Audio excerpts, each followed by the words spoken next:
9వ తారీఖు నుంచి రాష్ట్ర ప్రభుత్వం చేపట్టిన మహాలక్ష్మి ఉచిత ప్రయాణం మహిళలకి, ఆడపిల్లలకి, అదేవిధంగా థర్డ్ జెండర్కి టీఎస్ఆర్టీసీ యాజమాన్యం చాలా సక్సెస్ఫుల్గా ఇంప్లిమెంట్ చేయడం జరుగుతుంది.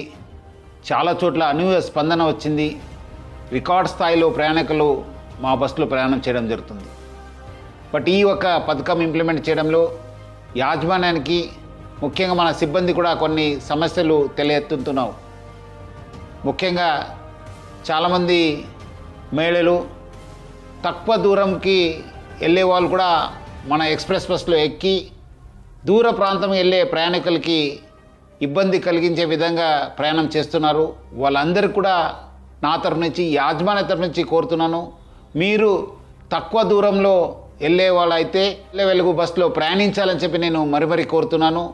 అదేవిధంగా కొంతమంది మహిళలు స్టేజ్ కాకుండా మధ్యలో, రోడ్ మధ్యలో ఆపడము, లేదంటే ఎక్కడ కావాలో అక్కడ ఆపండి అని చెప్పి అడుగుతున్నారు. దీనివల్ల కూడా చాలా దూర ప్రాంతంలో వెళ్ళే వాళ్ళు కూడా చాలా ఇబ్బంది కలుగుతుంది. స్టేజ్ దగ్గర మాత్రమే మా బస్సు ఆగడం జరుగుతుంది. సో ముఖ్యంగా దీనివల్ల కూడా దూర ప్రాంతంలో వెళ్ళే వాళ్ళు, వేరే ప్రయాణికులు కూడా మేలు జరుగుతుంది. మన కండక్టర్స్కి, డ్రైవర్స్ కూడా బాగా జరుగుతుంది. లేదంటే కొన్ని చోట్ల మనకు చాలా ఇబ్బంది కలుగుతుంది. మన కండక్టర్స్ కూడా చాలా ఇబ్బంది పడుతున్నారు. ప్రజలు బాగా సహకరించారు.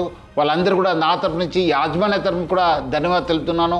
వచ్చే రోజు కూడా ఈ ఒక స్కీమ్ని ఇంప్లిమెంట్ చేయడానికి మహిళలు, ఆడపిల్లలు, థర్డ్ జెండర్ వాళ్ళందరూ కూడా సహకరించాలని చెప్పి నేను మరీ యాజమాన్య తరఫు నుంచి అందరు కోరుతూ, మహిళా లోకానికి, ఆడపిల్లలకి, థర్డ్ జెండర్ అందరూ కూడా నేను యాజమాన్య తరఫు నుంచి కూడా సహకరించేందుకు పేరుగా ధన్యవాదాలు తెలుపుతున్నాను.